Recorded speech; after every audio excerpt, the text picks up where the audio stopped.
Hello, everyone. Good evening, and welcome to day 39 of Going Deeper series of Sahaja Yoga meditation. A big warm welcome to all joining us tonight. I am Isha, who is tuning in from Seattle, and I'll be your MC. And it's always a delight for me to be back here and to meditate together with all of you. So before we get started, let's make sure we have our foot soak items ready. All you need is a tub of water with some salt, towel, and then some water for rinsing your feet at the end. We will also be doing the candling treatment tonight. And for that, you just need a candle and a candle holder. While we get those items in, I want to extend a special welcome to anyone who's joining for the first time or is relatively new. Now, some of the things that we may do today may look unfamiliar, but we have ways to help you catch up. Our Sahaja Yoga teachers are available to help you in a one-on-one setting in a breakout room.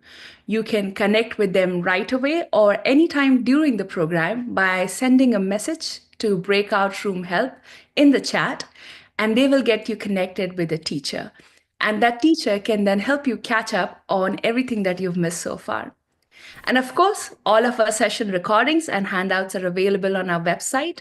You can always use those to revisit the previous sessions that you may have missed. Now, getting mentored is another fantastic way for you to grow deeper in your meditation journey. Through mentoring, we really get a chance to know more about you and then to help you as a friend in your journey. Now, many of you have already been working with your assigned mentors and really enjoying the process. But if you haven't signed up yet, the form is available in the chat. And if you're looking for an additional mentor, you can always request for it via the same form and mention your request there. So we met last on Sunday for our workshop day, and we talked about the back Agya Chakra, the center which is for asking forgiveness for our own shortcomings. And in today's session, we will dive deeper into the front Agya Chakra, which is located right here on our forehead. This is such an important energy center where we really learn how forgiving others and ourselves really helps our thoughts and reactions. And we will explore this through guided meditation with our presenters, a talk from Shri Mataji about today's topic, a beautiful live music presentation, and then end with Q&A with everyone. So let's bring on and welcome all our presenters for today. And all familiar faces, I hope, and I'm sure you recognize them from the previous sessions they've attended and participated in. So lovely to have you. Hello, Rahul. Please introduce yourself. Tell us a little bit about you. Yeah, hello, Isha. Hello, everyone. Always, it's a pleasure to be here. My name is Rahul. I live in Indianapolis, Indiana, and I'm an electronics engineer by profession. And I've been practicing Saj Yoga since 2005. It has brought a lot of good changes in my life, and it has answered the deepest seeking that I had, deepest yearnings that I had in my life. So, uh, as I said, it's a joy for me to be here and share this journey with all of you. Thank you. So much for joining, Rahul. And next we have Garima joining from Washington, D.C. Have the cherry blossoms bloomed there, Garima? They have, yes. Last weekend was the peak bloom. Was it last weekend or the weekend before? And it was beautiful, but very, very crowded in DC. Lovely. Tell us a little bit about yourself, Garima. Thank you, Isha. Yeah, I'm Garima. It's a pleasure to meditate with you all again this evening. I'm based out of Washington, D.C., just outside D.C. in Maryland. And I mom of two young kids, and I'm also a business management consultant. And I've been meditating since I was a young girl. And I cannot imagine my life without it. So it gives me incredible connection to my true self. It gives me peace during the chaotic day, work day, and at home. And I look forward to it every evening and every morning. So happy to share this experience with you all. Thank you so much for joining us, Karima. And then we have Ritom, who's our musician for tonight, who is originally from Calcutta, India. And just a little bit about him before he introduces himself. So, Ritom has been playing the Indian slide guitar for over 33 years now, and he regularly tours all over the world and offers like live concert. And he's also a teacher, teaches his instrument. Now, we are always delighted whenever he's able to join us here with his musical offering. But if you're interested in listening to more of his music afterwards, his YouTube channel and website, they should be posted in the chat and you can catch up on it. So, welcome, Ritom. Thank you Thank so you so much much. for joining. Yeah, and Thank you maybe so much for the introduction. It's a really pleasure to be here in this session. So my name is Ritam Sarkar. I am from India, Kolkata. So right now I am touring US. So I'm in DC now. So this is my instrument. I'm a musician. So my instrument name is slide guitar. So it's lovely to present in front of Shri Mataji and everybody who are present in this session. Thank you so much for the introduction. yeah, we are very delighted to have you join us, Ritom, Same. and we are looking forward to the music session and the rest of the meditation. So, with that, Rahul, take it away. You start us with the meditation, and I'll see everyone towards the end. All right. Thank you, Isha. So, yeah, welcome back, everyone. Today's topic is very important. It's about the sixth energy center, which is the Agya Chakra, and we'll focus on the front Agya today. And it's important because this is where we mostly struggle with because of our thoughts and our reactions. We find it very difficult to get into that space of silence and get deeper into our meditation. So we'll learn how we can improve this center and what are the qualities of this center and how we can bring it into balance and get into that state of meditation. So there is one slide that if the media team can bring up, slide number 8. Yes. So the Agya Center is the sixth energy center, as depicted here, number 6 on the subtle energy system chart. And the qualities of this center is that it gives us the capacity to forgive, to not react, be able to witness things without reacting. It leads us to that state of mental silence where we find that inner peace. It gives us humility. It gives us the ability to be compassionate, to forgive others. Now, this center controls the ego and the superego. Ego is the limited I, the identification that we have with our mind, our body, our persona. And superego is all the conditionings that we have accumulated. Now, these two can grow up and really block the way for the Kundalini to ascend. And that is why it is called narrow path, because between two thoughts, there is a very small gap. And the attention has to get into that small gap of silence and go beyond to the seventh center where we feel one with the divine, we feel integrated, we feel whole. But it's very easy for attention to just go to past or future and start following the thought waves coming from past or future. And that's why it's called narrow gate.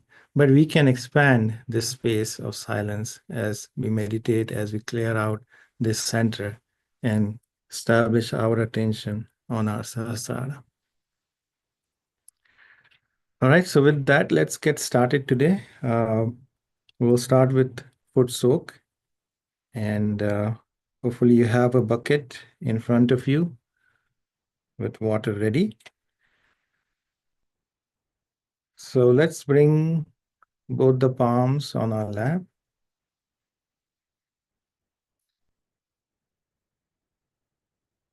Close our eyes.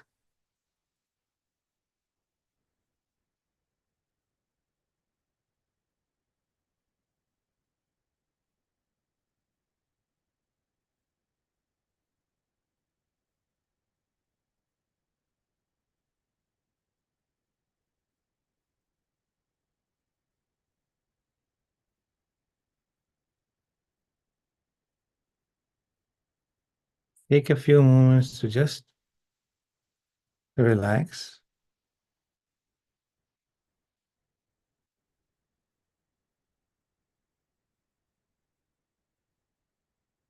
Bring our attention inside.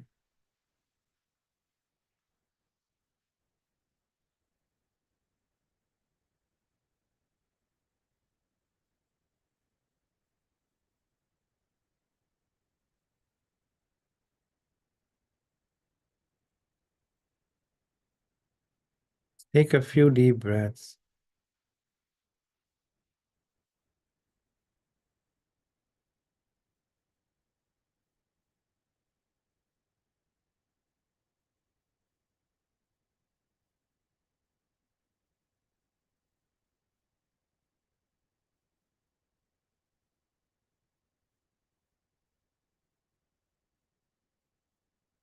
Now, with our full attention, we will slowly raise our Kundalini, remembering that it is an invocation for our Kundalini to arise.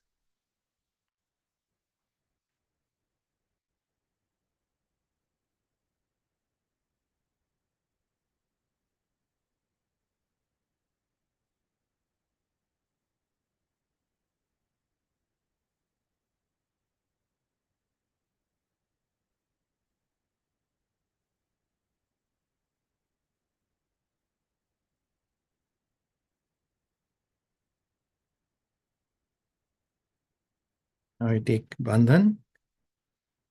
We're making 7 full arcs.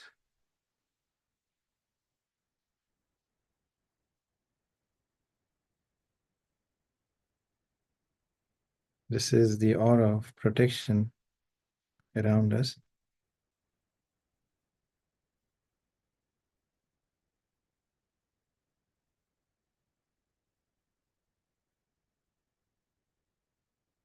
Now, before starting foot soak, we can vibrate the water that is in front of us by moving our right palm in a clockwise sense above the water.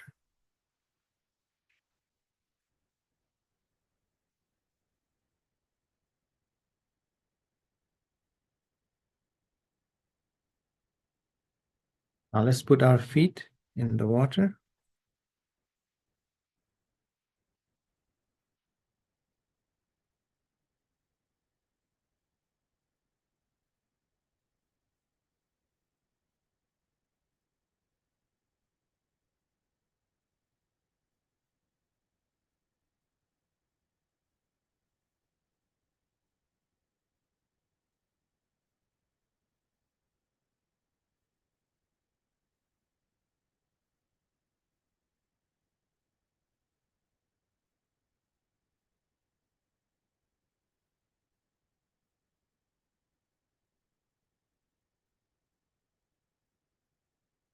Let's pay attention to our inner being.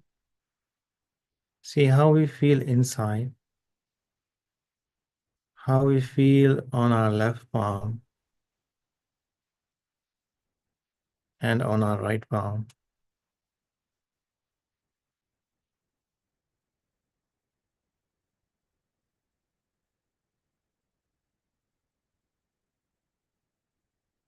Start by balancing our left channel. So we'll take our right palm, we'll place it towards the earth, fingers pointing downwards, while keeping the left palm in our lap.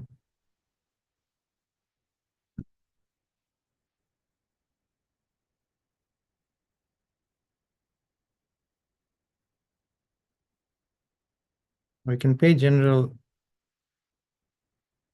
attention to the left side of our body, to our left palm.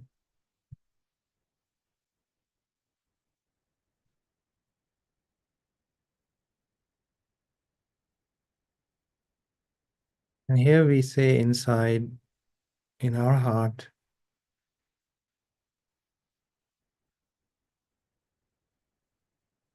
"O Mother Kundalini, please take away all imbalances in my left side, in my emotional channel.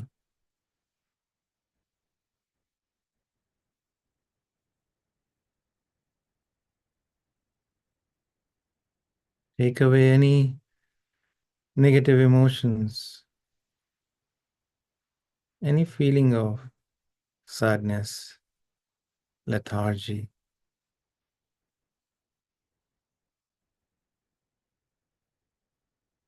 anything that clouds the joy of our spirit. Please take all of it out of my being, into this water, into this earth.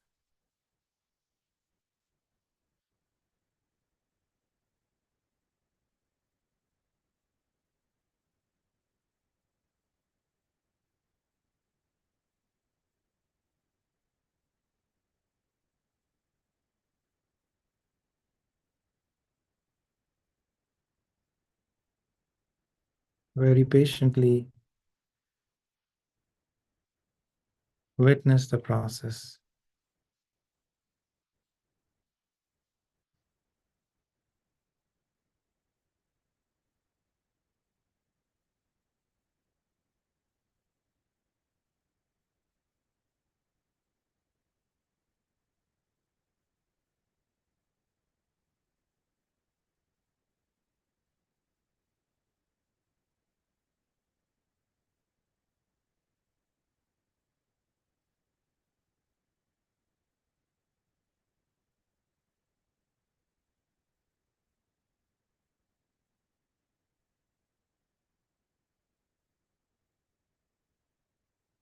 Let us also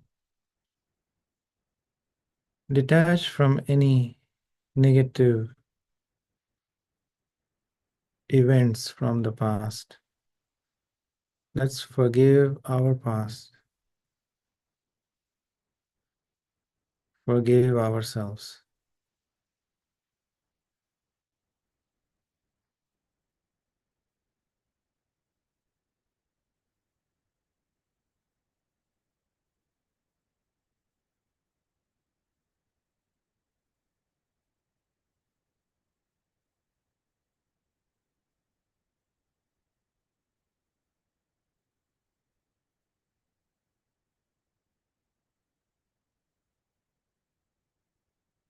The past cannot hold me a prisoner. I am pure consciousness, pure spirit, pure love, pure joy.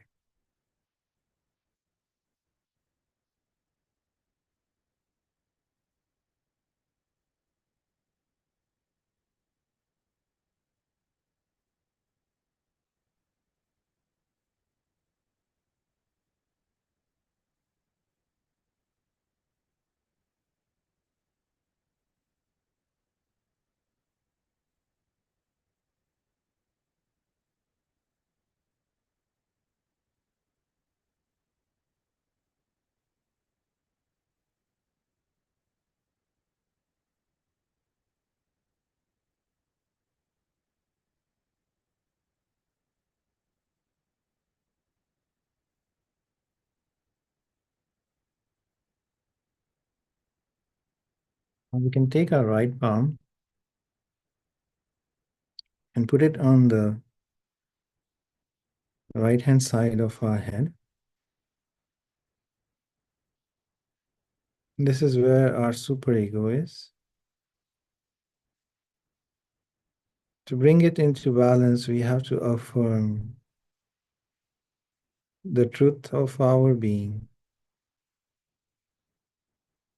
That is, I am pure spirit.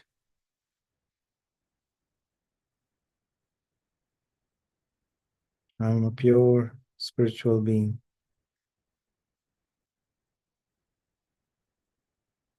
And we do that by saying hum, which means I am. I am that. So we'll say hum a few times and we'll gently tap on the right side of our head. Hum, hum, hum, hum, hum, hum, hum, hum, hum, hum, hum, hum. Bring our right palm back to our lap.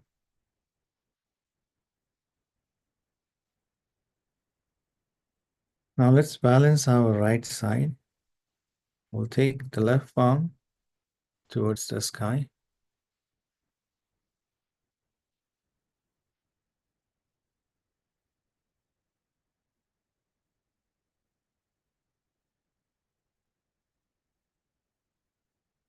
Keeping our attention on the right side of our body, on our right palm, or above our head.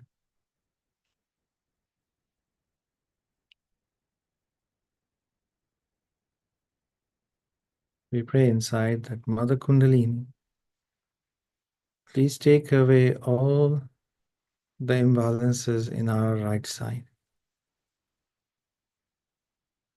Take away any restlessness, anxiety,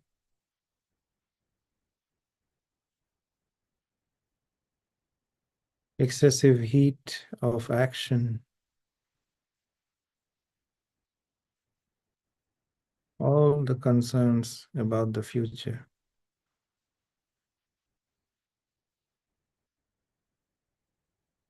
Please take them away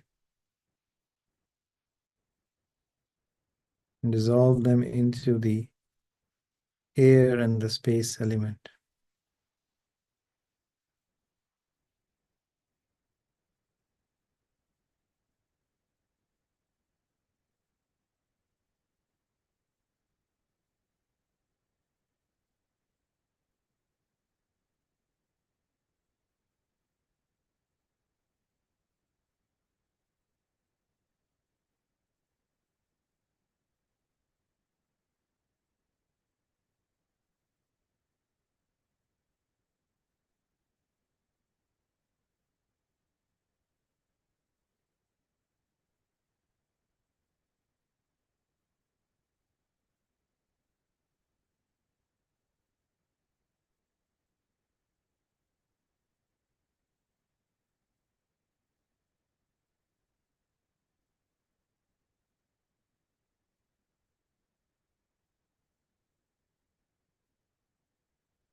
Let's forgive everyone. Forgive all our thoughts.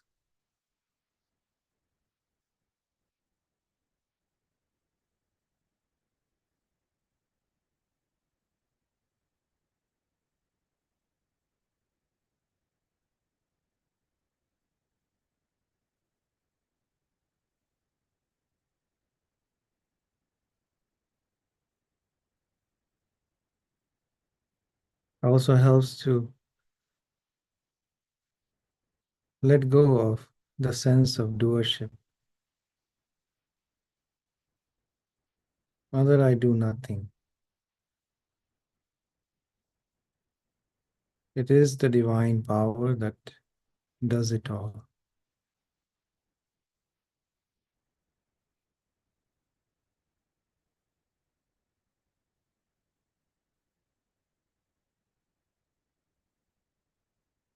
The ocean moves all the waves. Let us just become one with that.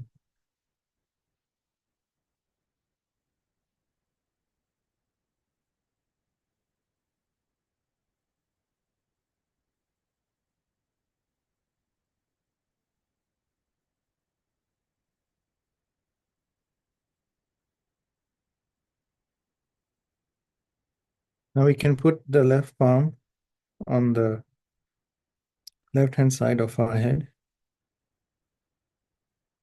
This is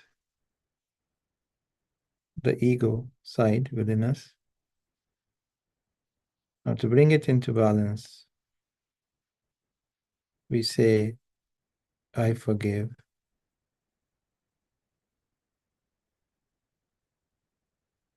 The mantra for that is Sham. So we can tap on the left side of our head a few times and say Sham.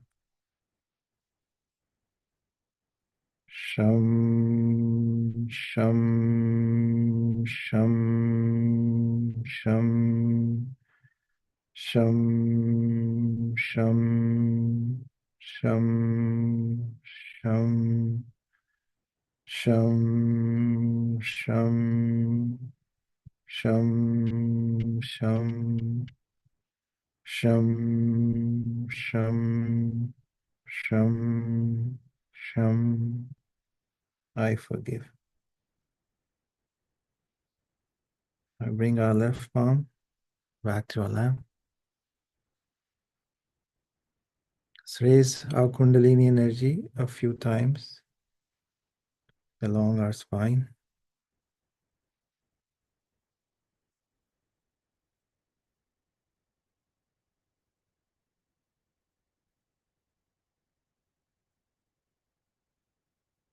We feel any tension on our Agya center, still on our forehead. Can gently massage it and just reaffirm that I forgive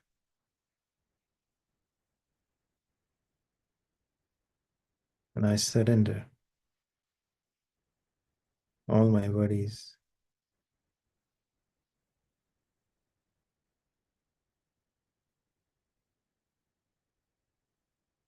Let's massage the top of our head.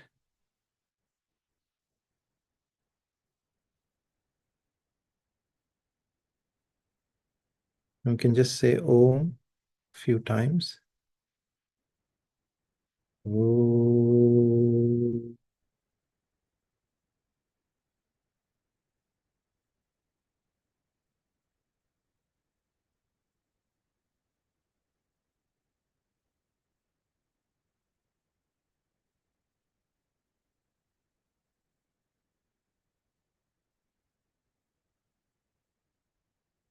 Raise our right palm above our head. Let's keep our attention in that space above your head while we bring our right palm back to our lap.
Now we open our eyes.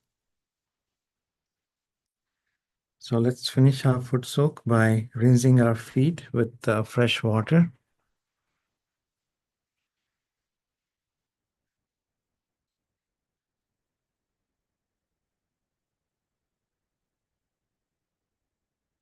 And after wiping our feet dry, we can push aside the foot soak tub.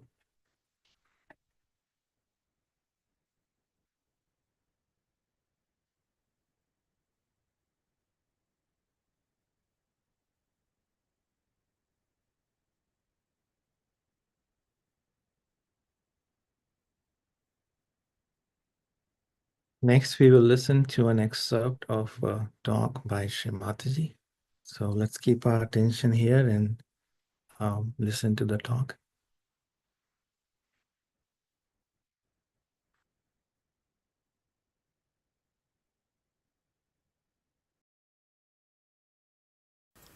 Because if you are doing something, you always feel, I am doing it. Even if you say, no, I leave it at the feet of Lord, it's not so. Only after realization it happens. After realization, you don't say that I'm doing it. It just works out this way. Oh, it's working, it's going. They talk in third person, as if something else is doing it. We are just as mediums or some sort of a instrument in between. And it's working, it's not doing, it's not happening. So, after realization, the karma becomes a karma, means non-action. That you don't think you are doing anything, it just works. And that's why this Kriya Yoga is against Sahaja Yoga. Sahaja Yoga is a Kriya, where there is no action. Just you think it's happening, it's there. You see it, you are a witness of the whole thing.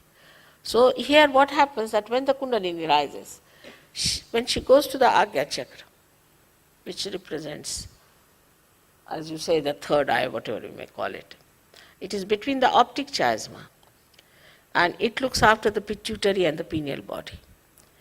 And as a result, we have developed two institutions called ego and superego.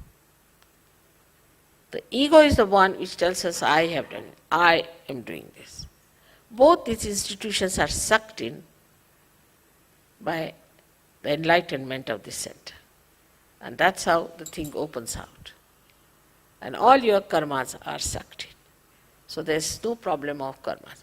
Only human beings think that they are doing karmas. Animals don't. They have no sense of sin or anything. They are completely under the bondage of God. So in Sanskrit they are called as pashu, means under the bondage. But we are the ones who have got freedom. That's why we think that we have done this and we have done that. We should not do this, we should not do that. But when the Kundalini rises and she awakens the center, then both these things are sucked in. And when they are sucked in, then you do not do any karmas anymore. You just are in a karma. You do everything. I mean, I travel, such a lot, and I have a family, and everything is there. But it's just happening. I'm just seeing it. I'm not doing anything as such. So when you are also awakened, there's no obligation. It's just happening. It is so. Is here where we should understand this center is bestowed upon by the great life of Christ. Christ is there. And they said that he died for our sins, died for our karmas, is a fact. Because when he is awakened, these two institutions are pulled inside, and you get your Kundalini out there. It opens out, and this bone, which has been calcified, opens out, and the Kundalini pierces through. And this is what it is that he died for our sins. But still the theory is extended that we must suffer. Why should we suffer? He has suffered for us already, and is already written by Thomas, who was traveling to India via Egypt, where he wrote the treatise, and he said that why should we suffer? Christ has already suffered for us, and he's talked everything about Sahaja Yoga. He said it is an experience of self-realization and everything. And that book now is out in England. After 48 years they could decode the whole thing, which was found about 48 years back in Egypt, and is out now, and is beautiful. Gnostics is the name of the book, but is not so much appreciated by some of the people because it challenges the theories of sufferings and confessions and all this nonsense.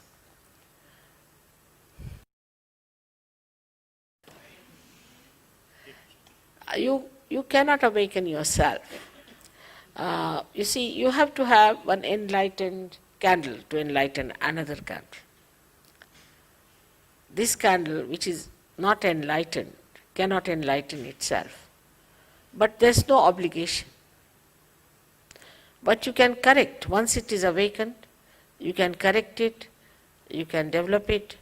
First, only few hair-like strands of this energy come up and open the fontanelle bone area, and then this flow of Ru starts flowing on you, and it relaxes more of the centers, so more of these strands start coming up.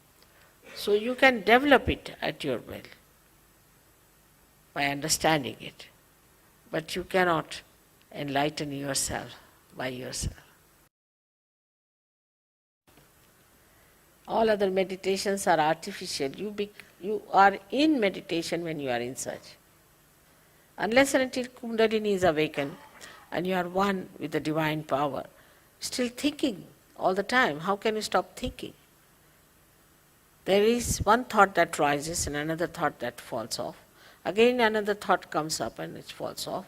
It goes on like this, and we are dancing on the cusp of these thoughts. In between the thought there's a little space called as Vilamba, is the present. Either we are in the past or in the future. But that is only possible when the Kundalini comes up, then these thoughts become more lean and there's a bigger space left and you remain in thoughtless awareness. And that is how it works out. That's in the meditative mood you are all the time. You don't have to meditate because you are in thoughtless awareness. As soon as you see something extremely beautiful, extremely joy-giving, or a personality who is a realized soul, or anything that's so righteous and good, immediately become thoughtless. Immediately. It happens. You don't have to do it. You don't have to be in meditation, you just become. I've seen these days there are many children who are born, who are realized souls. And just I've seen them sitting before me, just sitting, not moving, nothing, just in meditation. Your pupils dilate and you start feeling the cool breeze in your hand. Even if you meet someone, it happens, if he's a realized soul. It has transformed so many people instantly, so many. Majority people get transformed immediately. Some people do take time, I must say. But transformation, the degree of transformation may vary from time to time. For example, in a place like London, where there are all hard nuts, I must tell you. Very nice people, you see, very scholarly, and coming from Cambridge and from Oxford and this and that. Very skeptical. Doesn't matter. These people had taken to drugs. Imagine, very well educated. Some professors, some doctors had taken to drugs and were alcoholics. Absolutely, they were lost people, I would say. And when they got their realization, overnight, they gave up. Drinking, alcoholism. I was amazed at their own depths, the way they touched their own depth, just gave up.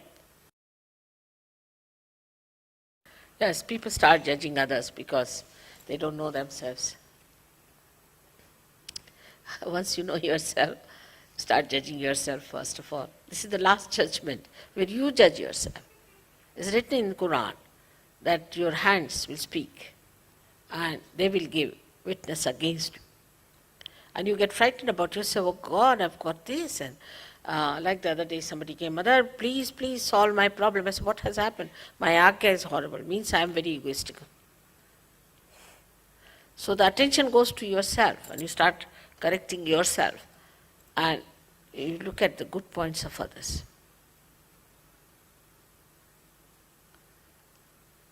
And if somebody says to you that such a chakra is catching, you thank that person, you are happy. Because his interest is benevolence. He is not trying to judge you, but his benevolence, if he finds it. But normally you find yourself about yourself, there's no need to talk about it. Just find out yourself. Some people say it's very difficult to forgive. But if you forgive or don't forgive, it's a myth. What do? Nothing. But if you don't forgive, then you play into wrong hands. So at this moment, just say, just in general, not to remember all of them who have troubled you or have made you miserable or made you unhappy. Just say, I forgive every one of them. That's all. These two conditions you have to follow, which is very simple. It's just to say in your heart that I am not guilty at all and that I forgive everyone.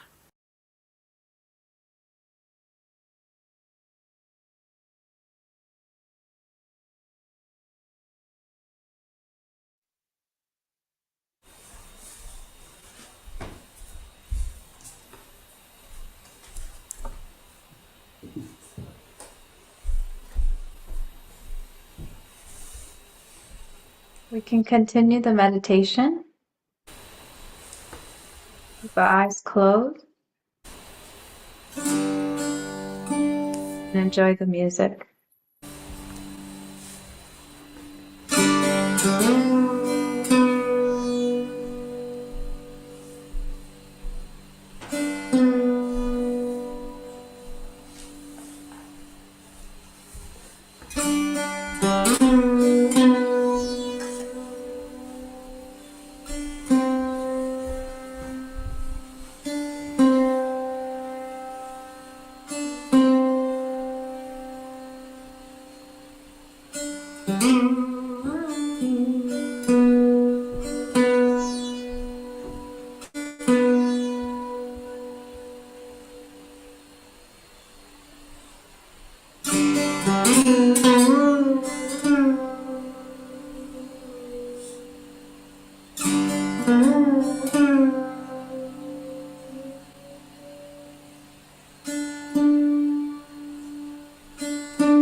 Mm-hmm.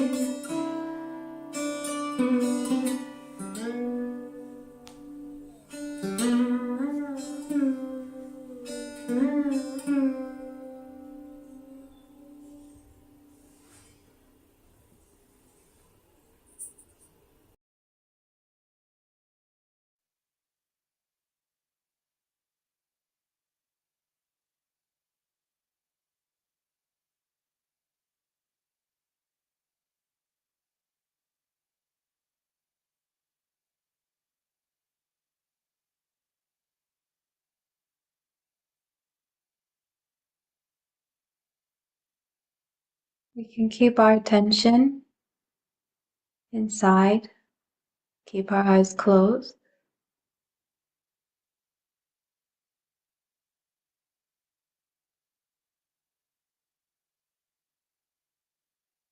Place our right hand across our forehead, and we can tilt our head slightly down as if our head is resting on our hand.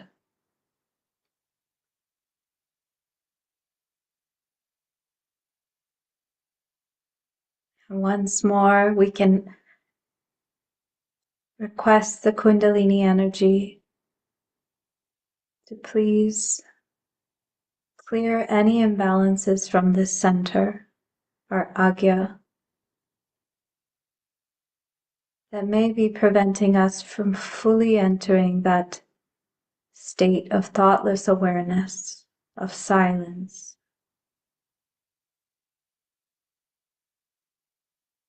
Mother Kundalini, please remove all the anger, the anxiety, all the ego and arrogance.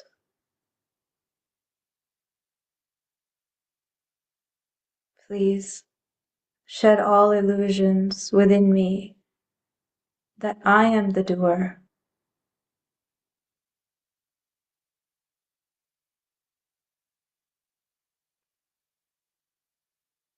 Please remove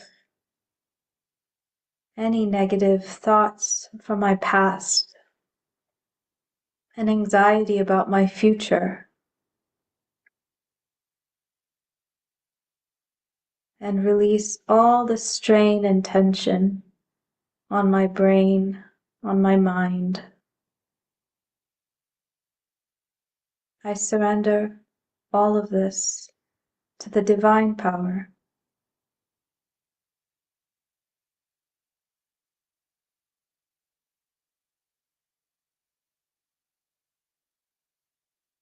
Please soothe the nerves in my brain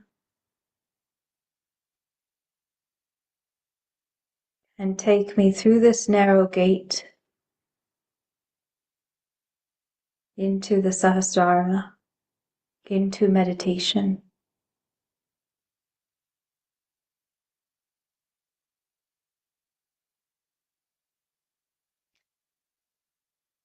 And once more, we can say the affirmation,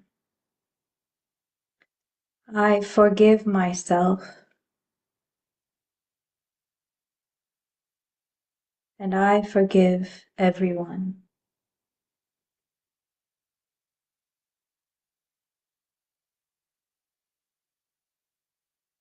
I forgive myself, and I forgive everyone.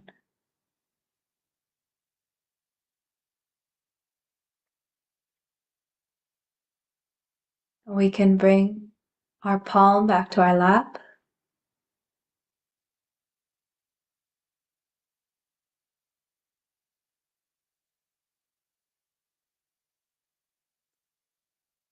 As Shri Mataji mentioned in her talk, an element associated with this center is light.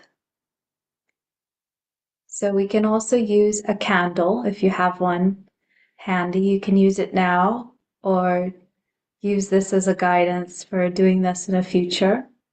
So you can take a candle, and we're going to use the light element to clear this center. What we'll do is we'll place the candle in front of us and looking at the screen. So looking at Shri Mataji's picture, you'll notice that she has this red dot, which we can call a bindi, on her forehead. And this bindi is actually a red powder called kumkum, or lead oxide, and it's very cooling for the center, which is one of the reasons you'll see Shri Mataji always having a bindi. So what we can do to clear the center as a technique is look through the candle at Shri Mataji's bindi, at her Agya Chakra, using that red dot as a focal point and looking through the candle at her bindi.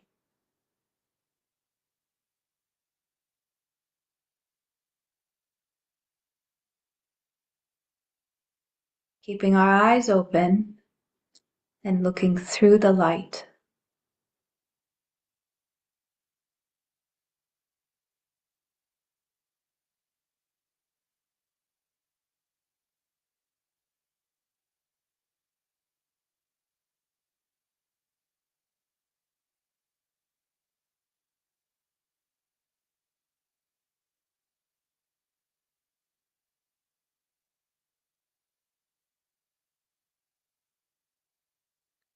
If you don't have a candle, you can also just look directly at her bindi.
You can put the candle back to the side when you feel you're done.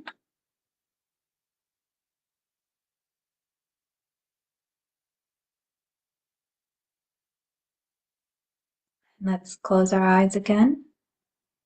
Bring our attention within.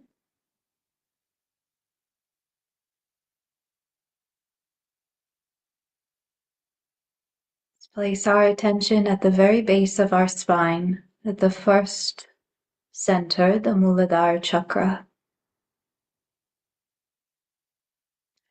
and invoke the Kundalini. Mother, please rise and take me into meditation. Raise our attention to the second center in our lower abdomen.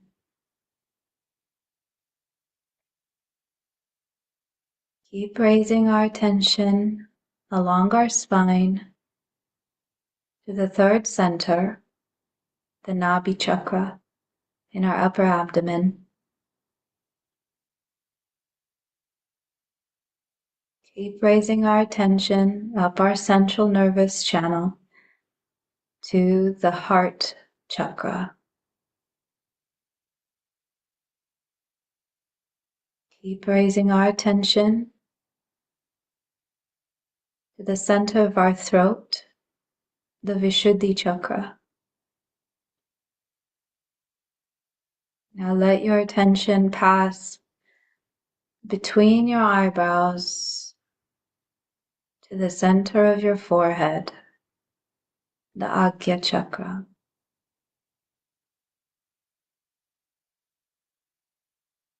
And finally, let our attention pierce through the top of our head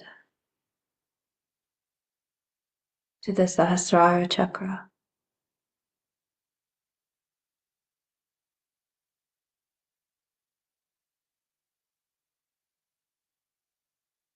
We can put our right hand on the top of our head, gently massage it in a clockwise motion to the right.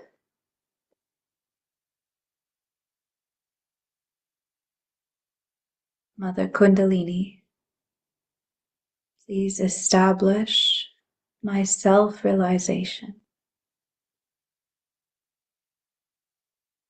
my connection with my true self, and my connection with the divine.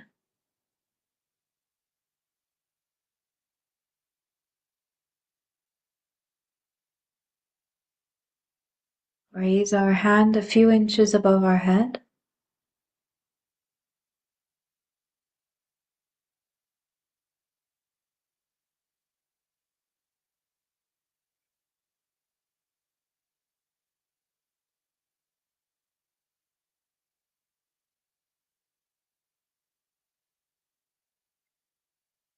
Bringing our hand back to our lap, we can sit in silent meditation for a few moments.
Within our hearts, we can say thank you to this divine power for the experience of meditation.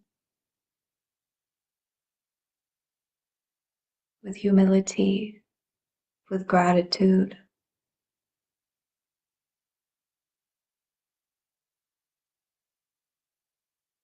Thank you.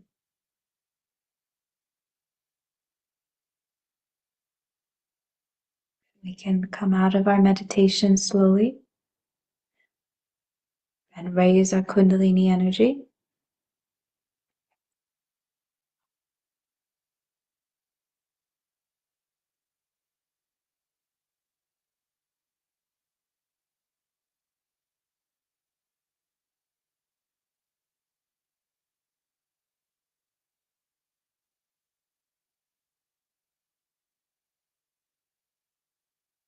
Now we can give ourselves the protective bandhan 7 times.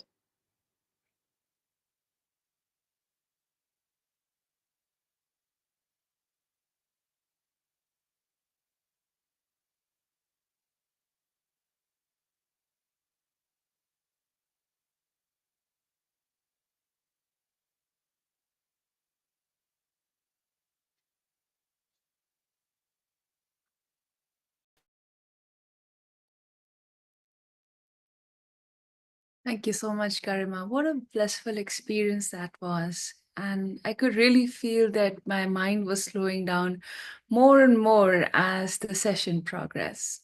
And I really hope that all of you also enjoyed that state of thoughtlessness. So, moving ahead, we will be meeting on Thursday this week, and we'll talk about the center of integration, the Sahasrara, where all our seeking culminates and we experience the true awakening. Now, our session 2 is 7 weeks long, and it's hard to believe, but we are already on week 6. So, next week will be our last week for the Going Deeper series. But we will be back after a short spring break of 3 weeks and then start anew with the new session 3, which is called Deepening the Silence. This starts from May 8th and runs for another 7 weeks. And for those of you who will miss meditating collectively during that break, you can always join the Foot Soak and Meditation series, which will continue through this period as well. This session also happens twice a week over the same Zoom link and at the same time of 8:45 p.m. Eastern. The handout for today's session is already on our website. There is a quick cheat sheet that covers some aspects about the Agya Chakra that we discussed today, including like the qualities and the affirmations related to this energy center. And all the previous session handouts are also on the website, so you can download it, print it, share it with whoever. And then we have a bunch of resources which are available for you to use. I already talked about the mentor request form. Please do sign up, especially if you're new to Sahaja Yoga or just starting your journey. We have a wonderful WhatsApp community where we frequently post reminders about upcoming programs. And then again, all the resources, all the session recordings, handouts, everything is available on the website. The links for all of this should be available in the chat. And now is the chance for us to hear from you. If you have any questions, you can either request for a breakout room or get on a one-on-one setting with a Sahaja Yoga practitioner. You can also write to chat Q&A and they can help you with your queries. Or you can send your question directly to me via chat and we will try our best to answer them. So don't be shy. Do share your questions or experiences with us. With that, let's bring our presenters back to hear about their own journey, their experience, and then see if we can answer our questions.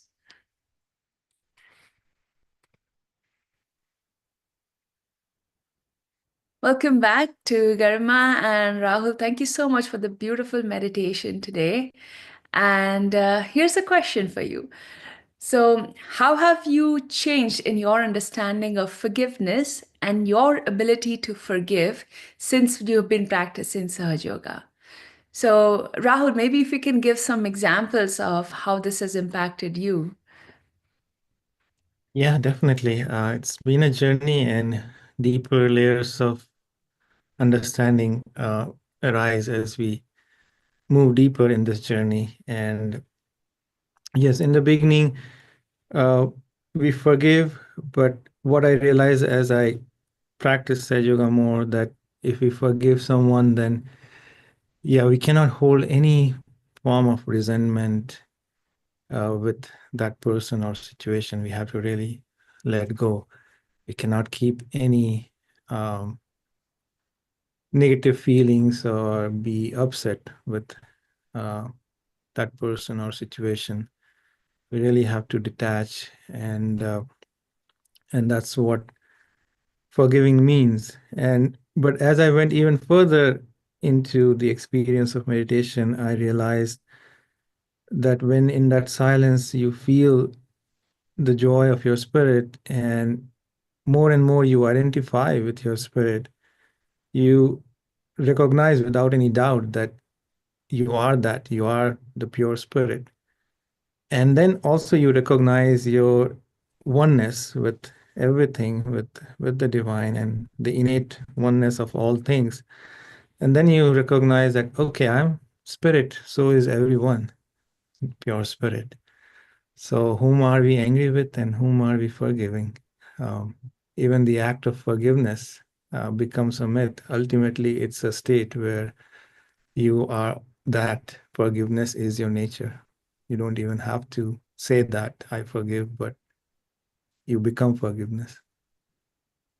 Yeah, that's a great thought. And I've often heard in Shri Mataji's talks how she talks about that, when you don't forgive somebody else, you're just holding on to the grudge. It doesn't make any difference to the other person, but it's us who's really getting drowned in that negativity and being consumed by that thought all the time. So yeah, just forgiving and letting go is probably the way to, even grow ourselves and get more and more detached with that state. Garima, anything that you would want to share on this question? Any examples from your experience? It's so funny you said that, and when Rahul was describing this quality of forgiveness and how, even the idea of forgiveness is a myth, because who are we to forgive? A very specific example came in my mind, actually quite recently, which maybe others can relate to. I have a neighbor who plays very loud music once in a while in the evenings, and it can be very challenging sometimes putting kids to bed. And I could feel this anger boiling up in me, this like frustration after, a couple nights, even, yeah, Thanksgiving night, we had guests over. I was just boiling up. And at one point I just thought to myself, who does he think he is? And it's impacting. And I was getting so worked up. I could feel the tension in my body, and my Agya is completely blocked, just bouncing, back and forth, my ego on my head. And, I was sharing this with my husband, and he didn't say anything. He's just like, yeah, it can be annoying. And the next day, I woke up and my husband had shoveled my neighbor's driveway. And I just thought the quality of heart is probably the quality of love and benevolence is probably the most effective, you could say, weapon against this anger and resentment and anything that prohibits us from forgiving, because our neighbor was just so touched by, just a small, gesture, which to him touched his heart, that it made him stop playing music from that day on, super loud. And now we enjoy peaceful nights. But it just really spoke to how one of the most powerful sort of weapons or powers against any kind of tension or anger or resentment that's lasting, whether it's in work or in your personal life, is love and gestures of love, and taking sort of that humble stance that, well, maybe I can do something for them, or maybe I can touch them or touch their hearts. There's so many examples in Shri Mataji's talks where she has described how she has done that. And it just touched everyone's hearts, and then the whole myth of forgiveness just vanishes, because who are we to forgive? We're just these instruments of love. So that What a lovely specific example. example came to mind. That's such a lovely example set by your husband, just the act of kindness to melt away your anger and at the same time just resolve the problem so easily. That's great. There's one more question, if we can take that. What are some ways that you have found helpful to quiet your own thoughts? This can definitely be a challenge for some of us. Garima, maybe what works best for you when you have too many things going on in your head? Yeah. I think there's two things I particularly find helpful. The first is I like to look at the sky. So you can see I generally meditate in this room, and I look outside this window behind me in the morning and in the evening, and just looking at the sky can be very calming. And it's almost as if the ether, the air is taking out all my thoughts and the mental buildup from the day. So I really enjoy looking at the sky and the clouds and just watching. Almost, Shri Mataji once described, talk to the sky, talk to the clouds, share what's in your mind, share what's going on in your head and your day. And I sometimes do that. I find that very calming and helpful in decreasing my thoughts and frustration. Another thing I like to do is I love massage, so just gently massaging. I can put my Agya, my ring finger, on the center of my forehead. Sometimes I even put an ice pack right here on my head. Like if I have a headache, I'll put an ice pack on my head. And in general, just a little bit of oil and head massage to release all the tension in your nerves in your head. I find that very effective. I actually do that on my children regularly, and they are much calmer afterwards. So those are a few techniques I like to help work on the center.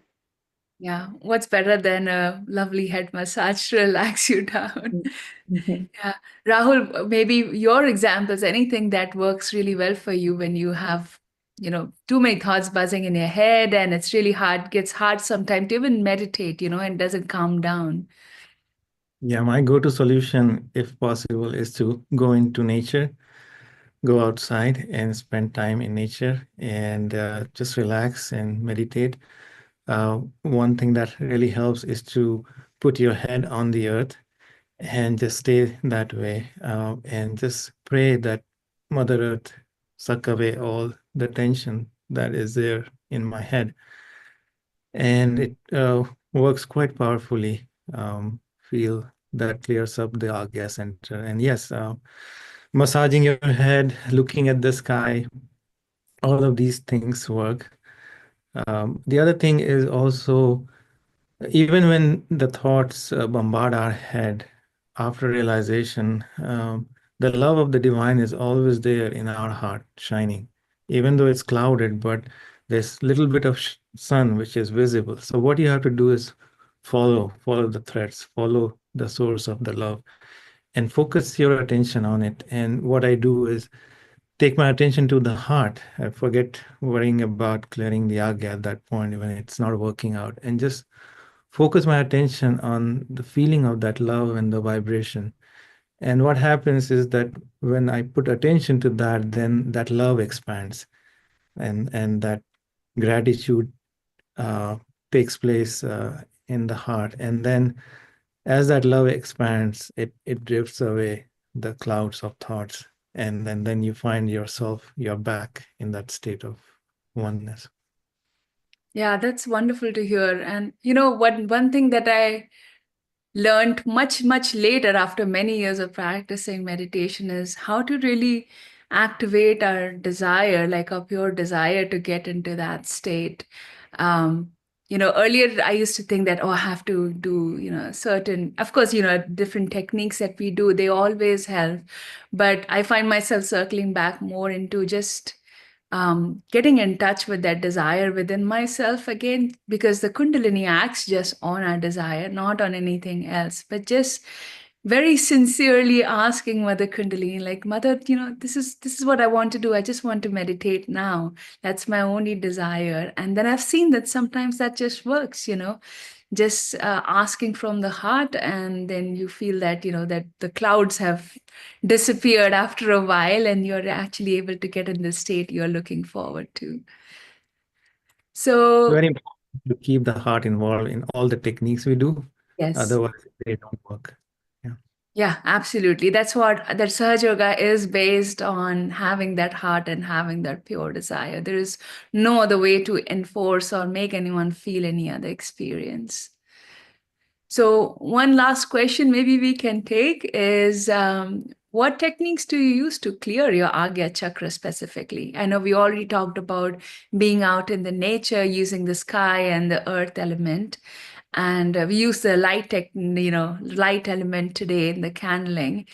Garima, anything else that that you use specifically for working on your Agya? I think a few other techniques I do during meditation is sometimes I mentioned the ice pack. I'll put the ice on the center of my forehead. Sometimes I'll even put it on the left side of my head, which is where a lot of the heat in our body that starts in our Swadhisthana chakra at the second center kind of, it's like a furnace at the base of our right channel, and it goes up and it crosses over here, and it kind of pulls up here, and it can even give us a headache. So a lot of times I will put an ice pack here on the left side of my head. I do that during the meditation. I'll just keep it up here for a few moments, and I do feel the cooling effect of that, I would say, on that center. Also, today we use the candle. So you see this long sort of taper candle, and we did it at the center, but for the right side of our head, we can also put this candle. I think we've done it previously on one of the meditations. Just keep it right here, because the element of light and the candle itself kind of warms up this center, which has a tendency to get cold if it's imbalanced. So those are two specific techniques I use. The other thing is we've mentioned is the sunlight, the light of the sun. It can actually also benefit our Agya, or the center, the sixth center, if we keep the sun, use the sun's rays on the back side of our head. It can clear the center, specifically the back side of the center, the back Agya we call it. But sitting anywhere in meditation with our back to, especially the rising sun, can have a very, balancing effect on the center. So those are a few techniques, yeah. Yeah, the sun is very rare here in Seattle, but all other techniques I'm gonna definitely try, especially putting the ice pack, on the Agya. I've never tried that before. Rahul, anything that was, you would not want to add that works for you? Oh yeah, I also do that, putting ice pack on the right agya as well as on the liver when things become too difficult. And the other thing I have tried was you can put some oil in front of the picture of Shri Mataji, let it vibrate, and you can put it on your agya. You can also put that red powder kumkum on your forehead to cool it down. Sometimes I have even tried putting a balm, like tiger balm, on my agya, and that also seems to work and cool it down and reduce thoughts. Yeah, apart from that, the other thing is also to make sure, yeah, one side is the clearing of it, but other thing is also introspection to understand why are we also catching? What are we doing that we are accumulating the catches in the agya? What are the sources of reaction? And if we can cut them down, for example, maybe, spending too much time on social media or watching news, especially these days, can trigger a lot of reactions in the agya. So be careful about that and try to minimize those sources. That is one side of the spectrum where you reduce the incoming, and that way you can reduce the amount of clearing. Yeah, that's a great advice that, to be mindful of what is the cause of this catching repeatedly. And then the ego and superego are so subtle, like, you don't even know from where you're acquiring it. We may sometimes think that, sometimes I used to think that, oh, I don't have any ego, but the mere fact of thinking like that is ego itself, right? That makes you think so. So yeah, it's a very subtle thing to be aware of. Great. So thank you so much to both of you for sharing experiences, answering the questions from the seekers that you may have. So I really appreciate it. And there's a beautiful comment from somebody, a seeker, saying, that remember the sun is always there, even if it is behind the clouds. So yeah, on that beautiful note, maybe we can bring our session today to a close. Thank you all so much for joining. I do want to remind the breakout rooms are still there. If you want to get on a one-on-one setting with a Sahaja Yoga teacher, please connect to Breakout Room Help, and they will help you right away. But thank you once again for joining, and we will hopefully see you next Thursday. Have a wonderful rest of the night. Bye. Bye, everyone.